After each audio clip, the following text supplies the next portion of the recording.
মা দুর্গার আগমন মানেই সবার মনে একটা খুশি খুশি ভাব। আর সেই উপলক্ষ করে কিন্তু আমরা পুজোর মধ্যে অনেক ঘুরেছি, অনেক খাওয়া দাওয়া করেছি, আর অনেক কিন্তু প্যান্ডেল হপিংও করে নিয়েছি। তো একদিন কিন্তু আমরা এভাবে বেরিয়েছিলাম, দেখো হোল নাইট ঠাকুর দেখেছি। আর সত্যি বলতে সবাই ভীষণ টায়ার্ড এখন।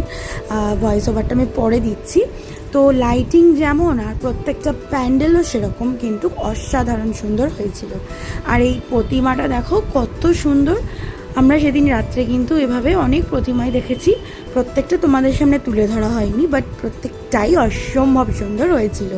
তারপর বাইরে একটি মেলা বসেছিল, এখান থেকে আমরা দই ফুচকা, তারপরে চকলেট ফুচকা, নানা কিছু আমরা কিন্তু খেয়েছিলাম এখান থেকে। আর অসাম টেস্ট লাগছিল। আর তখন কটা বাজে জানো? ভোর 4টে। শুনলে তোমরাও অবাক হবে। অবশ্য অনেকেই এই সময় এরকম টাইমে কিন্তু ঘুরে বেরিয়েছো। তো কে কেমনভাবে কাটিয়েছো জানিও। টাটা।